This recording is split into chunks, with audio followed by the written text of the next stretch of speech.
The smallest individual unit in a program are known as tokens. While defining identifier, I can able to use uppercase letters as well as lowercase letter. Separators are once again symbols and used to indicate whether group of codes are divided or arranged.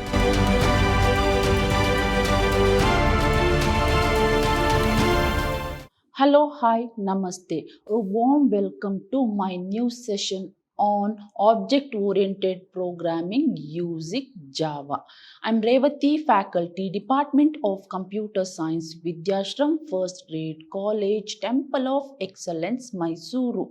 Before going to start my today's session, let me to recall the things what we learned in my previous session. In my previous session, we learned what is Java support system. That means to run Java program, what are the systems we required. Along with that, we learned what is Java development kit and what are the things the Java development toolkit includes. Along with that, we discussed what is application programming interface. Then we learned what is Java runtime environment. That is nothing but JE, Java environment. Then we learned how to write the simple Java program and what are the structure of Java program. That means like C program, to write Java program, we need to follow the certain structure. So these are the certain topics we discussed in my previous session. But in today's session, at the beginning, we are going to study what is Java tokens, how to write the Java tokens, what are the different kinds of Java tokens we are going to have. Along with that, we are going to discuss what are the Java statements.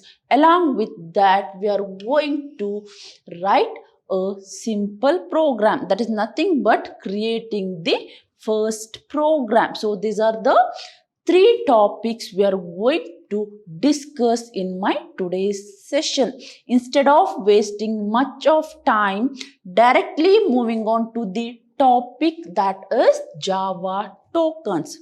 As I told, to write Java program, I need to follow the structure. Like C programming structure, in Java, we are going to have the structure. That is nothing but Java programming structure. In that, we are going to have Java tokens. That means a class is defined by the set of declaration statement and methods containing executable statement. In Java program, suppose if I write any class or if I define any class, the class includes members. That is nothing but the declaration statement as well as methods. To define the declaration statement and methods, I must follow certain set of rules. So here class is defined as, it is nothing but the set of data declaration statements along with the methods. The smallest individual unit in a program are known as tokens. I repeat, the smallest, that is small units are called tokens. So small individual units are called tokens. That means if I write any Java program, it includes certain class. So inside the class, I'm going to have data members as well as data declaration as well as methods. So to define methods or declarative statement, I'm going to use small individual unit. So the small individual unit itself called tokens. The Java program includes 5 different tokens. Like C programming, in Java also we are going to have tokens. How many types of tokens we are going to have? Here we are going to have 5 different types of tokens. So what is token? That is nothing but the smallest individual units are called tokens. And what are the different kinds of tokens I'm going to have here? That is keywords. That's nothing but reserved keywords. Then I'm going to have identifiers. Then I'm going to have literals, then I'm going to have operators, then I'm going to have separator. So what are the 5 different kinds of tokens I'm going to have here, students? That is nothing but reserved word, then identifiers, then literals, then operators, and totally how many tokens I'm going to have here, students? That is nothing but 5. Moving further, I'm going to have the keywords. So here keywords are nothing but the reserved words or predefined words. And whenever I require those reserved words in my program, what I will do? I'm going to use those keywords in my program. So keywords are important part of language definition. They implement specific features of the language. So here keywords are nothing but the reserved words, and they include some special features. That means all the keywords are designed to perform some specific kind of task. Those keywords are used in my program when I required. So Java language has 5 reserved keywords. So here Java supports 5 different reserved keywords. These keywords combined with operator and separator. That means whenever I want to use any reserved words in my program, then how can I able to use those keywords? That means how can I separate those keywords with the help of separator and operator. That means suppose if I want to use keywords, here keywords combined with operators as well as separators according to the syntax. That means based on the syntax which is specified by the Java programming language, I can able to use the keywords in my program. So here keywords are nothing but the reserved words. So dear students, under keywords, what are the things we want to remember here? Here we want to remember that keywords are nothing but the reserved words, and Java supports 50 different keywords, and here keywords are combined with the separators as well as operators according to the syntax specified in the Java programming language. Then these are the example for keywords, because Java supports how many keywords? Here Java supports 50 different keywords. So these are the example for keywords. I'm going to have abstract, byte, class, do, for, import, long, short, switch, volatile, etc. So these are the keywords which is used to perform some specific task. So here the keywords are reserved words or built-in words. These are the words which is predefined one, and we are going to use those words according to the program needs. These are the example for keywords. So if, else, for, do, switch, const, double, go to, static, while. These are the example for keywords. Once again, package, interface, implements, continue, new. These are the example for keywords. Moving further, I'm going to have identifiers. So what is identifier here? Identifiers are programmer designed token. I repeat, here identifiers are nothing but the programmer designed token. That is nothing but the user defined keywords. Or here programmers are nothing but the users, and programmer design tokens are nothing but the user defined or user designed tokens. They are used for naming the class. Now, students, tell me that why and when I required identifier and what kind of identifier I required here. Whenever I'm going to create any class, in that time I want to specify the class name. So to specify the class name, once again I require programmer designed token. Along with that, to define my variables, I required user defined tokens.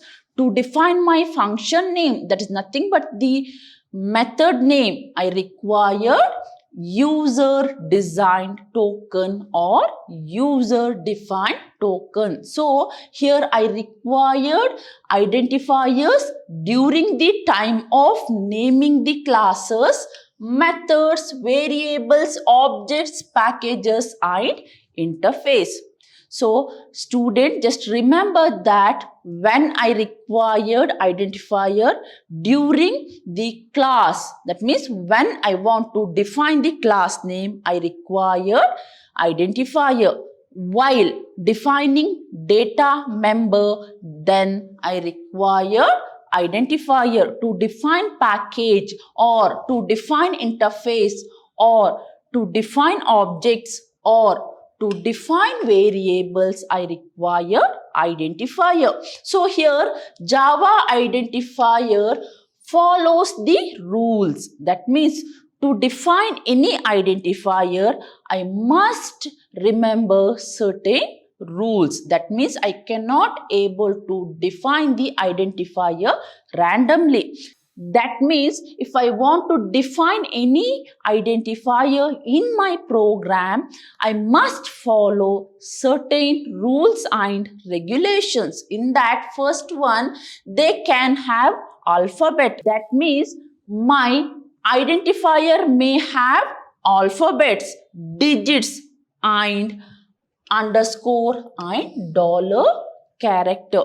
That means while defining any identifiers in my program, I can able to use the alphabets. That may be uppercase or it may be smaller, that is lowercase alphabets. Then I can able to use the digits. Along with that, I can able to use underscore.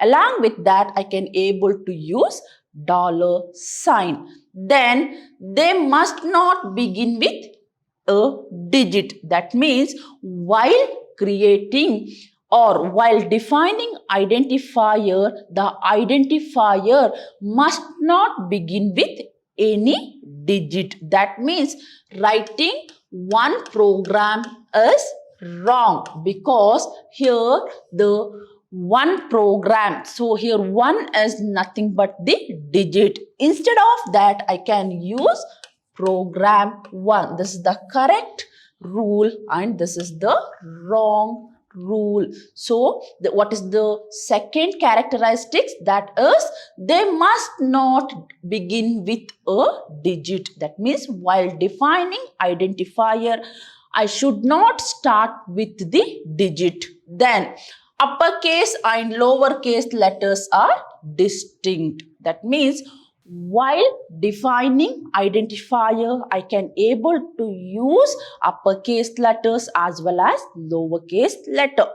And the lowercase and uppercase letters are distinct. For example, think that you have defined the variable name num1, and in some other place in your program you cannot able to use num1 because this is my uppercase and this is my lowercase variable. So here uppercase and lowercase variables are differ each other. That means they are distinct and they can be of any length. So here they can be of any length. That means here lengths are not restricted, and while defining you cannot use space between two words.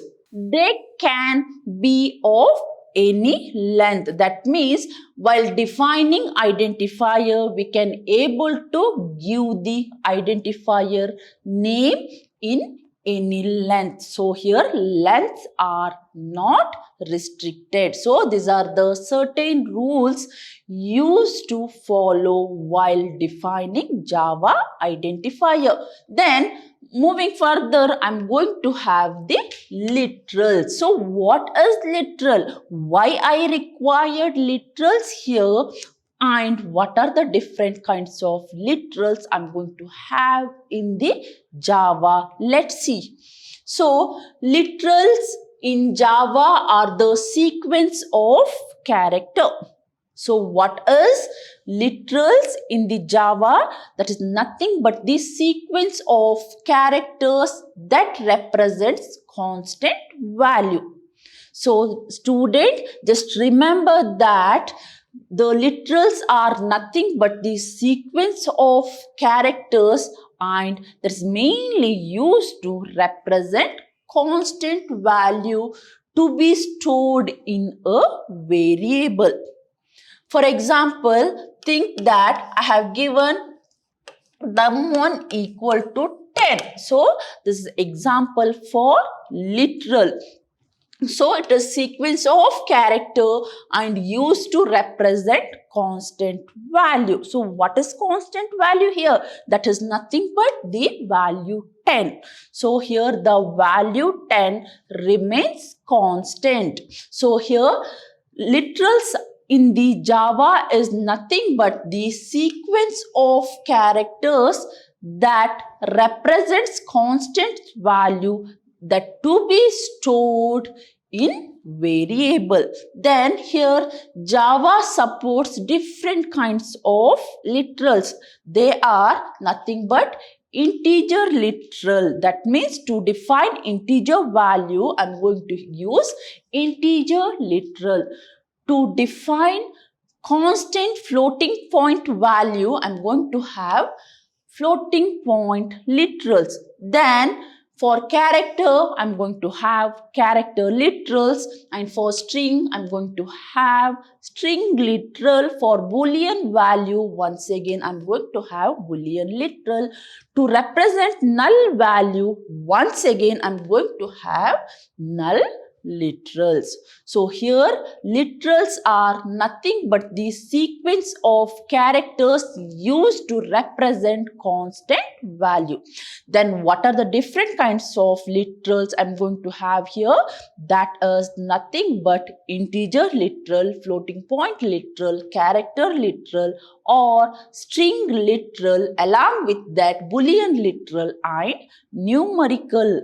Along with that, I'm going to have null literal, and they type describe how the values behave and how they are stored. That means these types are used to describe how the values are stored and how they are. So here the different literals are used to describe how the values are going to behave and how the values are stored. So how many types of literals I'm going to have? Here I'm going to have 6 different literals, and it is mainly used to represent how the values are going to behave and how the values are going to stored. Then I'm going to have operators as well as separator. So what is operator? Here operator is an symbol. So if I consider any kind of symbols, that is called operator. That takes one or more argument. So it takes how many arguments? It may take one or it may take more than one argument and operate on them to produce the result. For example, if I consider plus operator, so what is plus here? That is nothing but the symbol. And if I place the value 10 and 20 between the plus, then I'm going to get the result 30. So here operators are nothing but symbols that takes one or more argument and operates on them to produce the result. Then I'm going to have the separator. So what is separator here? Here separators are symbols. I repeat, here separators are once again symbols and used to indicate whether group of codes are divided or arranged. Suppose if I want to separate two variables, then what operator I'm going to use? That is nothing but the comma. To separate two different variable name, what I will do? I'm going to use the operator called comma. So here comma is nothing but the symbol. It is mainly used to indicate whether group of code are divided or arranged. That means suppose if you want to divide the group, what I can able to have? That is nothing but the separator. And to arrange the group of variable, once again I'm going to have symbol. So to illustrate operators and symbol, I'm going to have small table. So here I'm going to have the symbol name, that is nothing but the parenthesis. It is used to enclose parameters in method definition and invocation. For example, consider here, think that I have add function. That is nothing but the member function and I want to pass the argument. So here I have num1 and num2. To pass the argument, I'm going to have the parenthesis. So it is mainly used to enclose the parenthesis in the method definition and invocation. And it is also used to defining precedence of expression. That means if you want to define the precedence of the expressions, then you can able to use the parenthesis. And containing expression for flow of control. So here the parentheses are used to define the precedence of the expression. Along with that, it containing expression for flow of control and for typecasting, we require parenthesis. So what is brace? Here brace is nothing but the flower bracket or curly brace. So it is used to contain the value of automatically initialized arrays. That means at the beginning itself, if you want to define the array value, then you can able to define those array values with the help of braces. Consider the example here. Here you have array of 5, think that array of 6 and you want to assign the value, then you can able to assign the value directly to the array with the help of curly brace. So it is used to contain the value of automatically initialized array, and it's also used to write or include certain set of statement in your program. That means, consider the example here. I have add function, and if I want to write certain step of statement inside the add function, that should be written inside the curly brace, that is nothing but the braces. Then I'm going to have the bracket. Here brackets are mainly used to declare the array type. So here, to declare the array type, that is array of 5, I'm going to use bracket. So this is used to represent array type, that is declaration of array type. Then I'm going to have the separator called semicolon. So here semicolons are used to represent end of the line or end of the statement. So here semicolons are also used in for loop. So in order to differentiate the parts of for loop, we require semicolon. That is, at the beginning I have initialization and I want to separate. So I'm going to use semicolon. Then I'm going to have condition.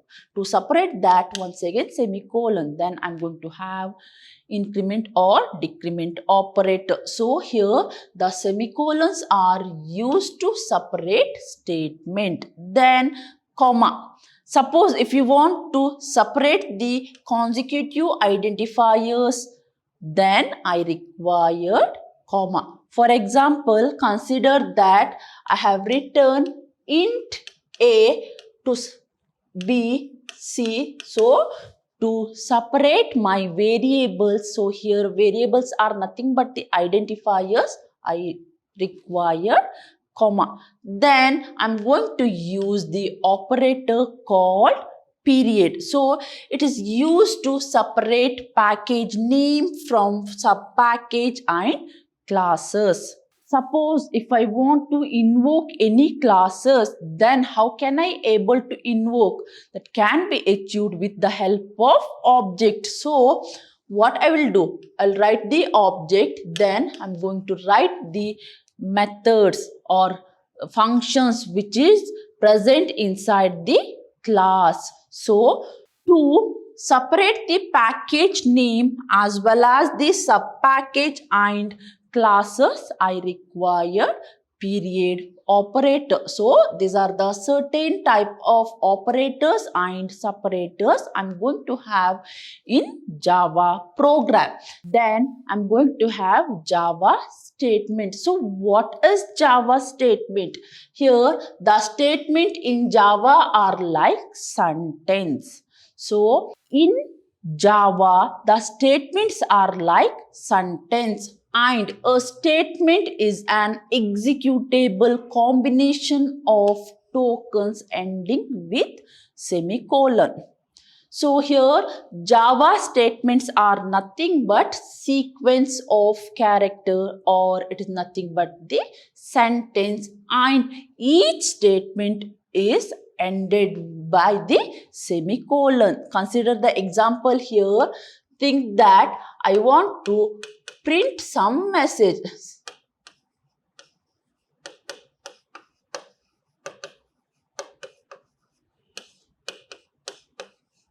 So to print hello message, I'm going to use system.out.println. So think that this is my one statement and I want to end this statement. So how can I end this statement? With the help of semicolon.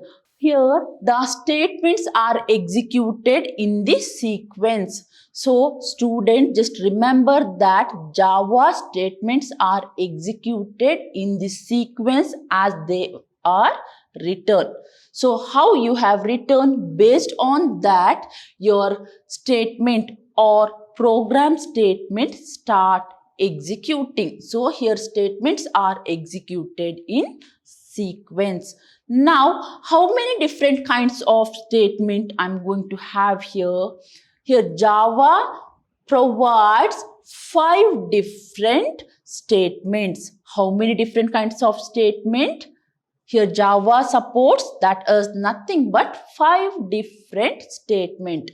In that, at the beginning, I'm going to have expression statement, then I'm going to have labeled statement, then I'm going to have control statement, then I'm going to have synchronized statement, and I'm going to have guarding statement. So here Java mainly supports 5 different types of statement, that is nothing but expression, labeled, control, synchronized and guarding. So these are the 5 different statements supported by Java programming language. Then now tell me, what is expression statement and where I can able to find the expression statement. Suppose if I want to increment or decrement any value in my program, I required expression statement. So that is nothing but pre-increment or post-increment or pre-decrement or post decrement. So how many types of expression statement I can able to have? It is 4. That is I plus plus or plus plus I. So this is one kind, or I minus minus or minus minus I. So these are the example for expression statement. Then I'm going to have labeled statement.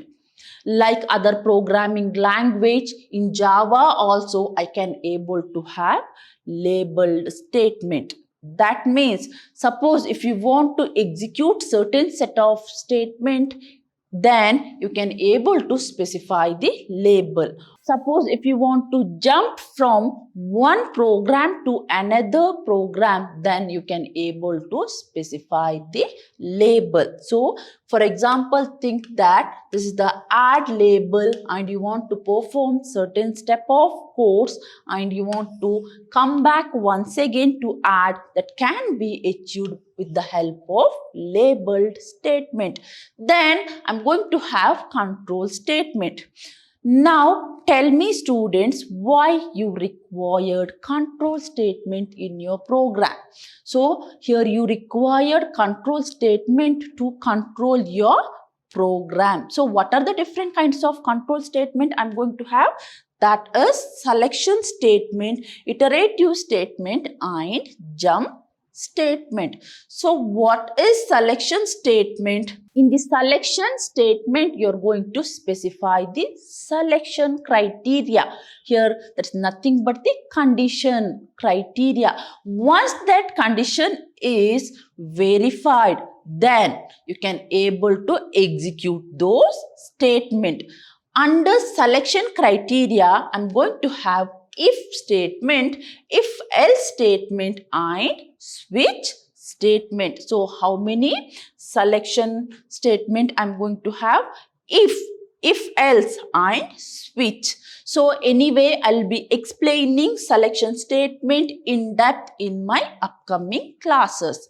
Then I'm going to have iteration statement. What is iteration statement? So here iteration statement is nothing but if you want to execute this certain set of statement again and again, that is nothing but the repeatedly, then I require iteration statement. That means I'm going to write those statements inside the repetition statement. Then what are the different kinds of repetitive statement I'm going to have?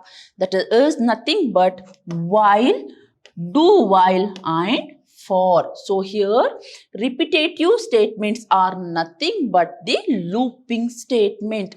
Anyway, dear student, I'll be going to explain in depth about iterative statement, selection statement and jump statement in my upcoming sessions. So for this session, you just remember that what is iterative statement? That is continuously or repetitive execution of certain set of codes. Then what are the different kinds of iterative statement I'm going to have, that is while, do while and for. And I'm going to have jump statement. So what is jump statement? Why I require jump statement?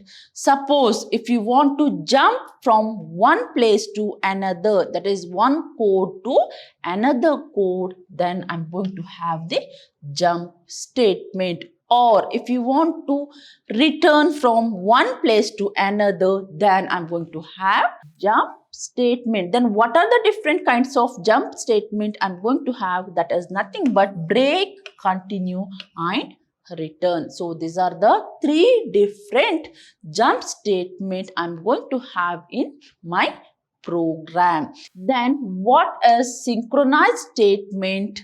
So in the characteristics of Java, we studied or we discussed what is multi-threading. So what is multi-threading? That is simultaneous execution of program. To perform simultaneous execution of program, we required synchronization. Where I required synchronization? When I'm going to have multi-threading. So what is multi-threading? Here multi-threading is nothing but the simultaneous execution of program or simultaneous execution of certain set of instruction in the Java program. To achieve that, I required synchronization statement. Then I'm going to have guarding statement.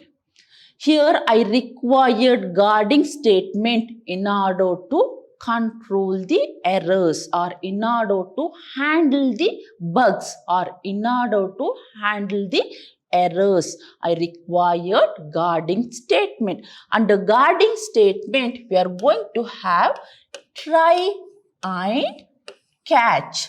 Anyway, we are going to study in depth about guarding statement during exception handling. So, these are the certain Java statements comes under Java program. And from the examination point of view, this is also a very important question. Moving further, I'm going to have Java program once again. That is nothing but the Java statement. So as usual, my Java program is always starts from class and this is my class name. So what is my class name? That is nothing but the test. And student, just remember that while saving your program, what is the program name you want to specify? That is nothing but test.java. Then I'm going to have main function. So if I consider C program, I'm going to have void main. But in Java, I'm going to have public static void main. So here main function indicates that each Java program can have only one main program and the actual execution of the program starts from main program. Then what is void? Here void is nothing but the main program does not return any value. For that reason, I'm going to have void. Then what is static? Here the main program can be used without the object. That means to use or to access main program, I does not require any object. So for that reason, it is static. And what is public? Here public is a specifier that indicates that the main function is global or public throughout the program. Then in the main program, I'm going to have string args. So what is string args? That is nothing but the command line argument. That means here the main program can capable to access command line argument, and here I'm going to have args of brace. That is nothing but, it is nothing but the array of arguments. Then I'm going to have system out dot print ln. So what is system dot print ln? So here I'm going to have system. So what is system? Here system is nothing but the class. And what is out? Here out is nothing but this data member, that is static data member, and print ln nothing but the method which is present in the static data member. And to access these data member, what I required dot operator. With the help of dot operator, I can able to access print ln member function, which is the member function of static data member, that is out. Where out is present? Here out is present in the class called system. So to access print ln, I required dot. So what is print ln? That is nothing but the method which present in the out static data member, and this out is present in the system class. And whatever the data or whatever the information I want to print, that is written inside the double quote. And to specify that this is the end of the line, I'm going to have semicolon. Then if I consider second line, once again I want to display the welcome to the world of Java. What I did, I have written those statements inside the double quote, and I have written those statements inside the parenthesis. And to indicate that this is the end of the statement, I have written semicolon at the end. And if I consider third statement, once again I have written the let us learn Java inside the double quote, that is written inside the parenthesis.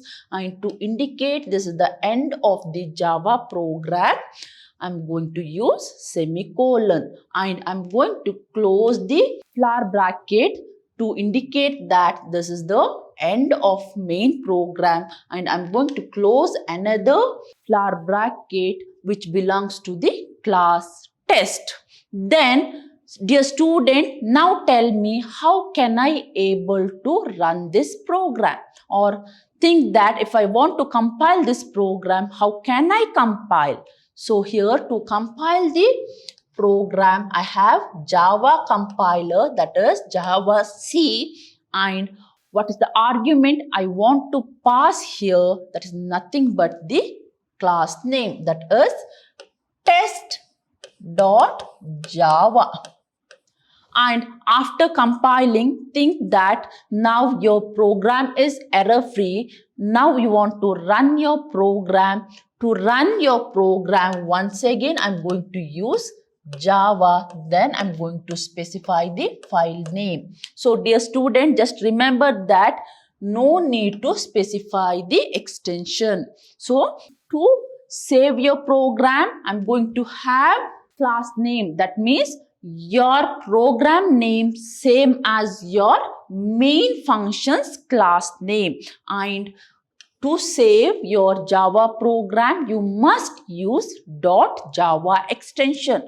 And to compile your program, you're going to have the compiler called Java C. And what I want to pass? I want to pass the Java program. So what is my Java program?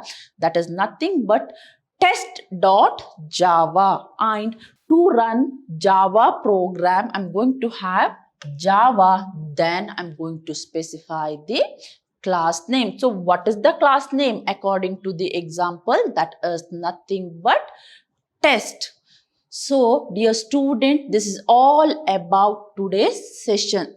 In today's session, you got more information about Java program. That is how the Java programming structure actually looked like and what are the different kinds of Java statements you're going to have. Along with that, we studied how to write another simple Java program. So dear student, in my next session, I'm going to deal with Java virtual machine, then command line argument and object oriented programming methodology in Java. So these are the certain topics I'm going to discuss in my next session. Dear students, thank you for watching my session. Let's meet in the next session. Until then, keep learning and keep watching. Thank you.